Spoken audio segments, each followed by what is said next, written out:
Hey guys, welcome to my channel again. And thank you for 125 people who subscribed me. I never actually thought this many people would like to hear what I have to say. I am very humble, and this I started out as more or less when pandemic hit, and I needed some hobby to do, and actually I am really enjoying learning a lot more about financial wealth and sharing my journey and what's going on in my life. And like I said, I like to contribute to the community. So far this is how I am contributing to financial education or anything in general that I think is worth sharing to the world. And I hope to see your guys' YouTube channel. I love YouTube or podcast, and I hope you guys have something. So let's get started. So that's enough about rambling. So this week I've been trying to find a topic, and I couldn't figure out what topic to use. So I'm gonna combine multiple topics. It seems to be favorite of my audience, especially my close friends and my family who been following me. So I'm gonna give a more like holistic view rather than be like this, hey, buy these stock or buy this, because I don't truly believe that if you do that, that's just more like you're just giving one time and you're not really teaching anything. And I want to be more or less in education business rather than giving somebody hot tip. So I'm gonna start out showing you some my net worth today. Very important. I found this tool called Personal Capital. Here's my net worth: $146,277. My liabilities are about $190,000 according to this Personal Capital. So here's another from Credit Karma. It shows me that I have about credit card about 9,000, 9,500. You can round it off. 107,000 in student loan. Other loan 41,000. That's still actually also I believe student loan. So it's 150 actually because I personally refinance, I believe. Home loan is 153, and auto loan 34,000. So so first thing in our journey is get an accurate picture where exactly you are at, before you can do anything about it. So just like I just showed you my financial, right, it is very personal to me, obviously, because this is how the financing companies will use these data to really plot data to kind of see what kind of financial product I will qualify, or they want to give me loan or whatever, right? So that's a very important. So first thing you want to do is actually get a accurate representation of where do you stand, okay? And the next thing is like start paying attention to the market, what's going on, because even though you don't want to pay attention to day, you do want to pay attention to some micro level, because eventually they all add up.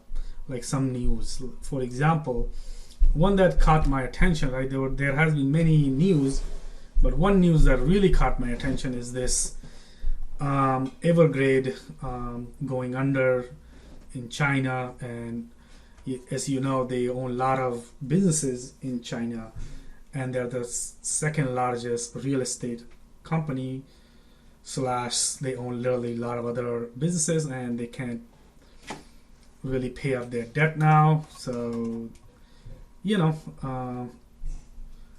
they are in big trouble, and basically if they go under, the banks goes under, and if the banks goes under, the market will react accordingly. That's why you're seeing a lot of stocks are going down, very few selective of them actually going up. So basically this is something I would call it very significant to follow and see what's going to happen. So that's a market news, right? All right, now let's move on to some things about how you possibly maybe want to tackle, right? Once you figure out, okay, this much money I want to save, okay, this much money I want to maybe invest, right? The investment strategy, really, there's 3 or 4 types of investment strategy. I am one of those guys who can't make up my mind, so I pretty much trying out everything.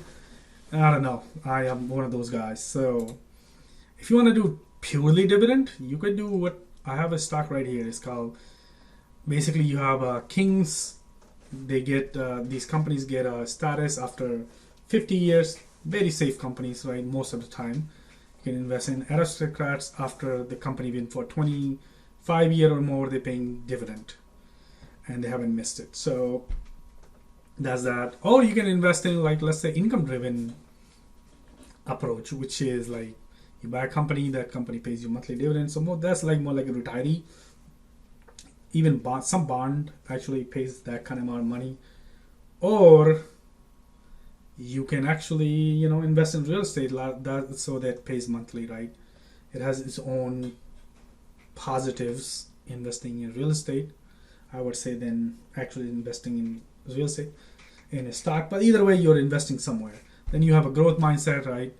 Or you could have like more like a very balanced approach, which is the dividend plus growth companies that you're looking for. So let's go over this one, because I kind of set this up going back to January of 2021. If you look at it, every single month, right, they've been paying me money since January, right? Every month, January, February, I get dividend.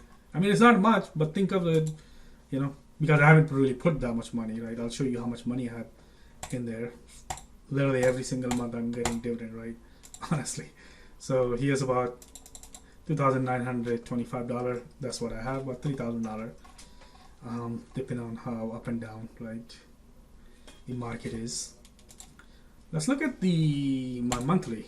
This approach is kind of interesting because I started to wonder what if there was a company that can pay me monthly. And actually I'm starting to really, really, really like it, because these monies I can use either reinvestment, which is mostly what I do, or I can actually use it to do whatever I want. So there is some monthly companies right here. For example, these companies are what I would recommend to go with.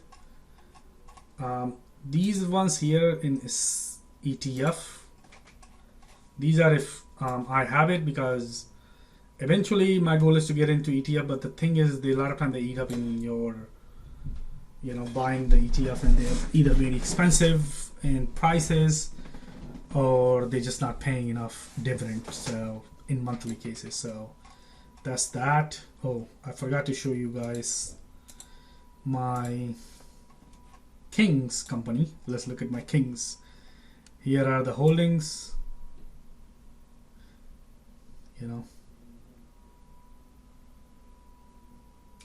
FYI, 3M, amazing company. I think I'm a really big fan of 3M and Coca-Cola. This one more, where is that? Oh, Procter & Gamble. I like them.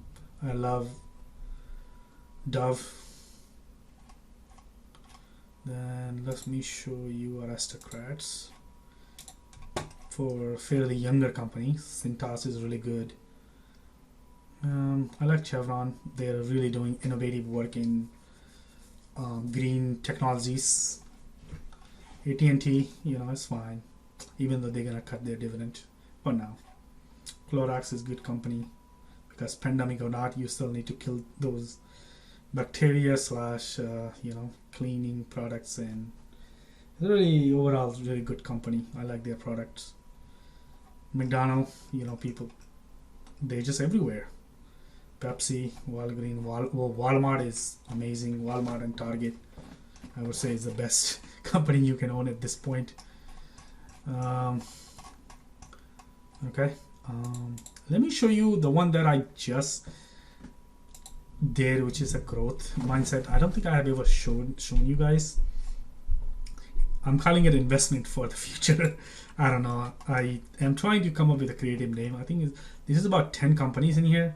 So these are, I think, will double in couple of years in price. Um, so definitely take a look at, guys, if you wanna pick up these companies like Salesforce, UiPath, CrowdStrike, Datadog, Elastic, Bill.com,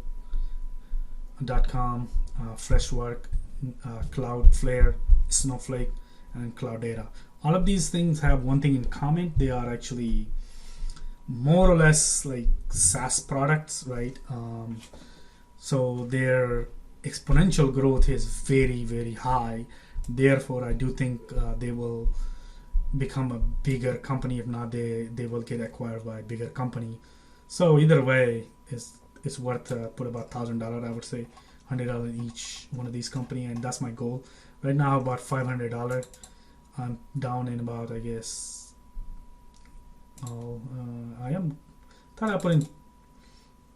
Okay, so I've so far put in $474. I thought I put in $500, so I'm up actually. Okay. The other one that I want to show you guys is my dividend plus growth. Is this called Passive? I have adjusted this a lot. I had a last 2 months I've been adjusting it to kind of meet what the future is kind of happen and how I want to adjust.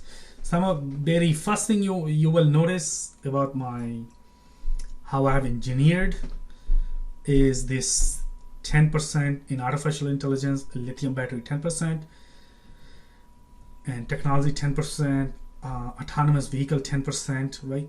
The reason I have 10% because I believe AI is the future, okay? And the lithium battery, obviously, the more and more we want electric vehicles, so there needs to be a battery. Technology companies, I don't see we going prehistoric days. Therefore, these companies will be, well, we need them, an autonomous vehicle. Another thing that you want to notice is that I have really put in 5% most of the other companies. The reason behind it is because sometimes one company is up, sometimes another industry might be down. So these are more like industry or sector, like materials right down, healthcare is down, utility is really down. But I do believe utility actually will go up because remember, when electric vehicle comes on the road, you still need to charge them, right? So these electric grid will produce more money if they are backed by, I don't know, wherever. So how else are you gonna get your juice? So that's something to watch for in the future. Let me show you the artificial intelligence. I do not know enough about the company and what companies are involved. So when anytime there's this much of a problem, I would highly recommend that this thing called ETF, and which is what I have done.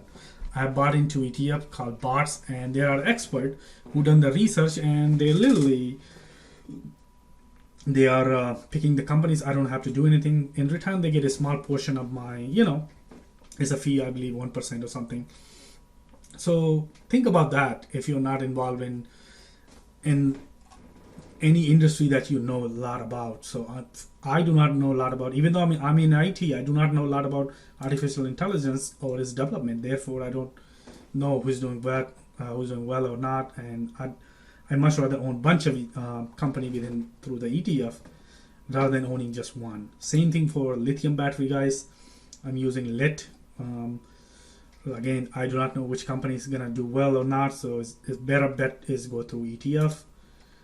Semiconductor, I believe I picked the ones that I thought has potential.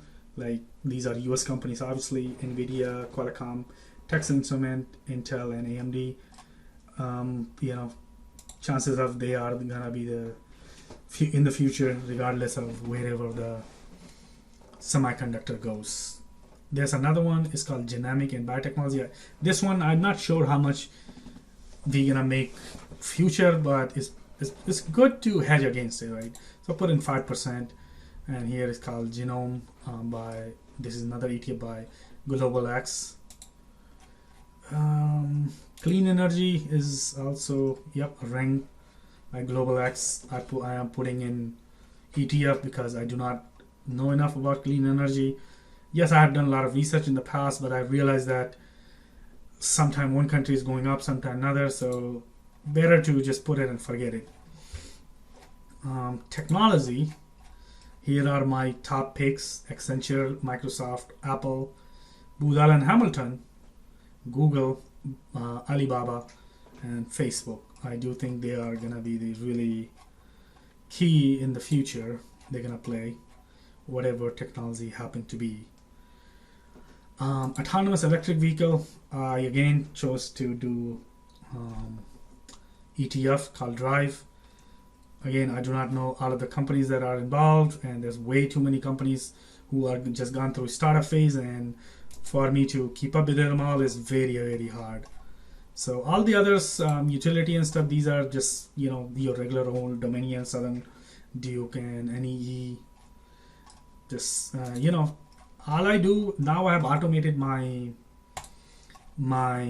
process where as soon as I get paid my paycheck, what I do first thing is I invest. Okay.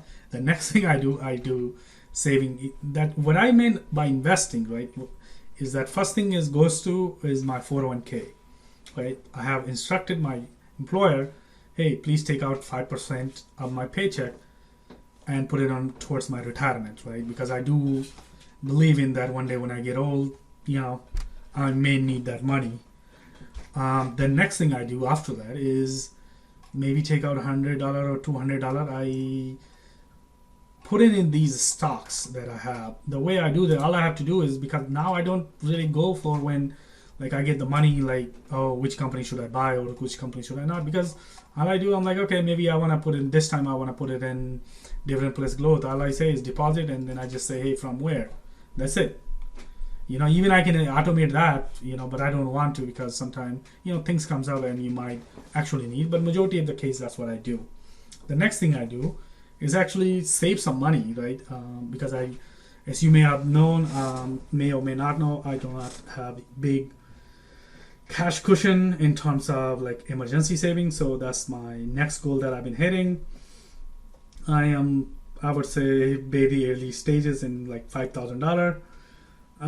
But in about next year, I should hit, that my mark, which is the $25,000 at minimum.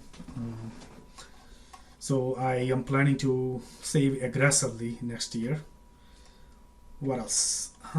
So that's kind of how I have dealt with it. So besides all of these, what's going on, right? One thing I do not do from these portfolios is buy and sell, right? I may adjust few things here and there if you look at my activities, right? If you see right about here, 27 buys, right? I deposited $100, it went in and it automatically figured out which one needs to buy, which one not. I deposited $100 here, 31 buys, right? Here you will see there's a 2 sell or 3 6 sell. That's because I adjusted those based on my understanding of the market, or I thought maybe I need to do some adjustment. So I did a little bit to it. Like for here, I took out from my holding Aflac and IBM, right? I no longer believe in them as much. So I'm like, okay, fine, I'll get rid of them. And I added, a couple other companies. So that's all I do. I don't do any major kind of upgrade. Here are the other companies that I've sold: HP, TD Bank, UPS, Royal Bank of Canada, Maine, Raytheon. I have a Maine in my other portfolio. That's why I get rid of it. Instead, I bought these, that are going up. So these are American Express, Visa, MasterCard, Charles Schwab, Caterpillar, John Deere, PayPal, AMD, and General Dynamic. I believe I even got rid of General Dynamic eventually. Let me see. That was under my industrial. Okay, let's see. Actually, I have General Dynamics. So the reason I like General Dynamics because right now I'm working with the Army and as a contractor. So I've seen a lot of General Dynamic products. So I am very certain that they're gonna be around for a long period of time. So they are one of the major, them, Khaki, and a couple other corporations. They are the major player in that industry. Okay, let me show you my growth minds one. This one I have done literally complete rehaul. As you know, I used to call this something like copy the expert or some other, but I've realized that those experts, and by the time it gets to me, everything is too expensive. So I really thought this very, very thorough, and I have come up with like these 10 companies that I think I have a higher chances of going on up. So if you look at yesterday, I did one buy and one sell, which means I got rid of PayPal from this because I have PayPal in another one. I added this fairly new company called Fresh. It's a Salesforce competition. I also got rid of Coin. The reason Coin I love Coinbase, but the Robinhood is coming up with their own wallet, and I think as soon as they do that, Coin is not really as effective. So I think their moat will go down. So I instead replaced it with Elastic, because in IT, Elastic is actually a really, really good search tool if you want to go through a lot of data very quickly. And they have a growth like crazy. And here I have another buy and sell. As you can see, I used to own Babel, Snowflake, Gen, Baba, Facebook, Roku, Biv, and Allegiant. I even got rid of those to kind of come to more of what I have portfolio right now. Okay, before that, if you see here, I used to even own Micron, Spectrum. I was all over the place, right? Crown, Baker, it's just like literally I was just randomly picking without even giving thought. And now I've realized that in order for a growth company to happen, right, I as an investor, I don't have that much risk that I want to take. My risk tolerance is very low. But what I do want is those tap into that that growth, because all of the other companies that I own in dividend growth and even in my Roth is almost copy of my dividend growth. Fixed income and Kings and Aristocrats company, these are very slow growth, right? Your average 20 years, 30 years. But I do want to, so this is why I'm literally playing with, I'm going to put about $1,000 in this account and see where that goes, So to tap in, I think that's a very small amount of risk that I'm willing to lose $1,000 in order to, maybe one of these companies give me doubles, triples, maybe 10 times more, I don't know. But I don't plan to sell unless I see major problem. So moral of the story is that first thing you want to do is know exactly where do you stand. Next thing you want to do is automate. And as soon as in the automation, first thing you want to do is pay yourself first, okay? And next thing is that figure out which companies you want to own and then own them for a long time. You can't be just buying and selling every day. That very few people who are successful. Most people are not, and I am one of those guys not, and I don't. That's why I'm not a big opponent of it, right? You can choose how you want to invest in the stock market, right? You can do the safest, right, being the bond, U.S. government, or maybe the next one is corporate bond, or even the next one is buy the stock of the really, really old established company. Eventually, you will be dilemma of where I am right now is like you want some growth, but because now you are at a point where like, okay, maybe I can take a little bit more risk because I have a lot more money, right? So that's kind of how I've been structuring my finances. And, I want to see what you guys do. Thank you very much. I hope to see you guys next.